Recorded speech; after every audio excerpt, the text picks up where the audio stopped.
A Friend Indeed is very much a Pinkie Pie episode in the sense that this is one of the most individually focused episodes of the series. Not only that, but nearly every strength and weakness of the episode has to do with Pinkie herself. We also start off with a ton of continuity references, which is very rare for this show, especially considering how recent some of these references are. We see Pinkie playing with Pumpkin and Pound Cake, Zecora makes another appearance, the Spa Twins finally reappear for the first time since Season 1, the elderly stallion who was rescued by Rainbow Dash back in Mysterious Mare-Do-Well now has a name and a voice, and later on we see Rainbow herself hanging out with Twilight reading another Daring Do story. Oh hey Rainbow, speaking of continuity, didn't you used to have a pet something? Ah well. Pinkie goes around complimenting everyone when a donkey named Matilda, who we've never seen before and I'm sure will have nothing to do with the story in this episode, remarks at how Pinkie seems to be able to remember details about everyone in town. As Pinkie has said in numerous episodes before though, she's friends with everyone in Ponyville. So for her, remembering everything about everyone is just a natural part of being a good friend in return. This leads to the song Smile, Smile, Smile. And in my opinion, this song does for Pinkie Pie what Art of the Dress did for Rarity in Season 1. This song tells you everything about who this character is, what she does, and how she sees the world around her. It starts off simple, but builds into a huge production by the end. It's ridiculously catchy and upbeat, and I'm not ashamed to say it did make me smile. This is one of my favorite new songs from the show. And I'm not even kidding, my review for the episode actually got delayed because I spent so much time rewatching this segment. And it's a bit strange because when you think about it, this song would have fit into any children's show, but it probably would have been quickly forgotten anywhere else. I think part of the reason it works so well here, aside from the overall strength of the show that it's attached to, is that here they really went all out for this thing. The animation alone is some of the best in the series. I mean, just for example, there's a part at the end where Pinkie starts spinning around. Now, in Flash, it would have been really easy for them to just make the character turn in a circle, but if you pay attention, you can see every part of her body moving. And there's just all sorts of little details like that that just push this over the top from an animation standpoint. It also sounds like the actress is really singing her heart out. For those who might not know, Pinkie is played by Andrea Libman, who some might remember playing Chi-Chi on Dragon Ball. Her singing voice, on the other hand, is normally done by Shannon Chan Kent, who played Misa on Death Note, although Andrea revealed at a convention that she does do her own singing for Pinkie about 50% of the time. Now for this song, I think it was Shannon doing the singing, but either way, it's just fantastic. So, after 3.5 minutes of concentrated happy, we get introduced to another new character, Cranky Doodle Donkey. And yes, they're very self-aware of the reference, as apparently Yankee Doodle Dandy is a recognizable song in Equestria.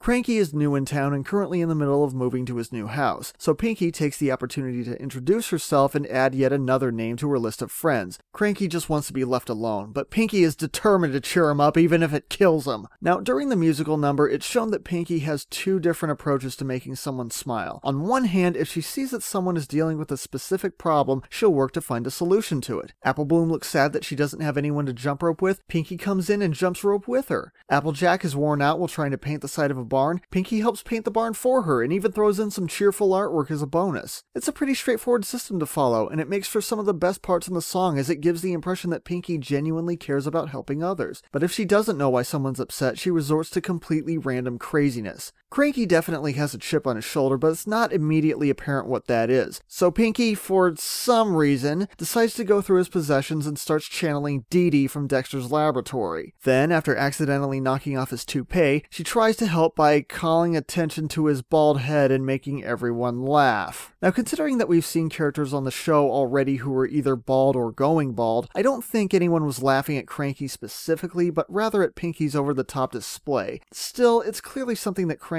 is very sensitive about, and the damage has been done. Personally, what bothers me is the fact that no one in the crowd even seems to know what a toupee is. I mean, Pinkie knew what it was, Cranky had to have bought it from somewhere originally, and Rarity even makes one in a special style to make Cranky look more like Stephen Magnet. Anyway, after all that, the final straw comes when Pinkie accidentally sets Cranky's scrapbook on fire. In no uncertain terms, he kicks her out and tells her not to come back. And frankly, I don't blame him. I mean, if someone I didn't know started grabbing my stuff, destroying my property, and had publicly humiliated me, I wouldn't want anything to do with that person either. I mean, granted, most of this stuff happened by accident, but there's a limit to how much a guy can take. I mean, what happened to the awesome Pinky from the beginning? It's not like she doesn't know she did anything wrong either. She does feel bad, she does express regret, and she does try to restrain herself several times, but then she goes right back to being annoying as hell 2 seconds later. Even after Twilight convinces her to back off a little on the kamikaze friendship mission, she goes right back to stalking and harassing Cranky just so he'll accept her apology. And what makes this even sadder is that we finally learn what Cranky's problem is. It turns out that when he was younger, he met a girl at the Grand Galloping Gala and they fell in love. She disappeared soon afterward though, and ever since then he's been trying to find her again. Now, after all these years, he's finally given up, and he's moved to a small, isolated town like Ponyville so he can spend the rest of his life alone.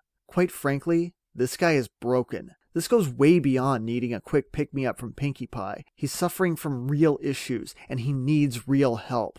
And meanwhile, Pinkie is selfishly feeding her own dysfunction by trying to force him to be as happy as she thinks everyone else is. That is, until she finally starts paying attention and does what she should have done much sooner, helping him feel better by actually solving the problem. It turns out that Matilda, the female donkey who we've never seen before, is the same one who fell in love with Cranky at the Grand Galloping Gala, and she's been retroactively living in Ponyville ever since. She has a duplicate scrapbook of the one that was destroyed, and Pinkie figures out that there's a connection between them. And seeing as how Pinkie finally dropped the Robin Williams approach and actually went out of her way to help him, Cranky finally accepts her friendship and gives her the smile that she wanted from the beginning. And her big lesson at the end is that different friends can have different interests and personalities. Now wait a minute, I thought that was the point of the whole show up until now. Are you honestly telling me you wasted a friendship lesson on that? How about learning to control your impulses, or that making someone happy sometimes requires care, attention, and problem solving, and is more complicated than just throwing parties and smiling a lot?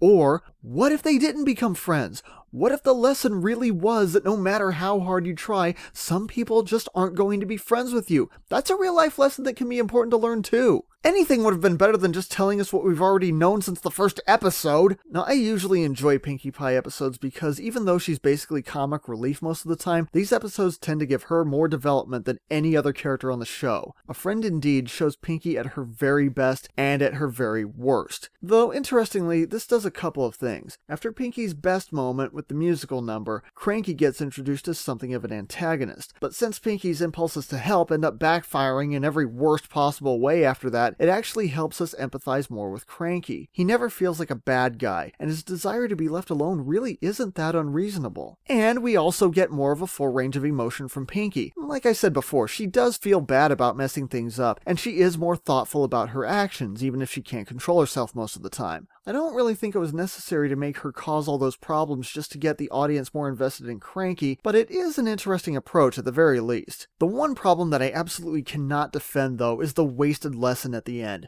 Overall, I really enjoyed this episode enough that I would have liked to give it a 9 based on its strong points, but by making me turn on Pinkie right after that amazing song, and for handing out a really weak moral that had very little to do with the episode itself, I have to take a couple of points off. A Friend Indeed gets a 7 out of 10.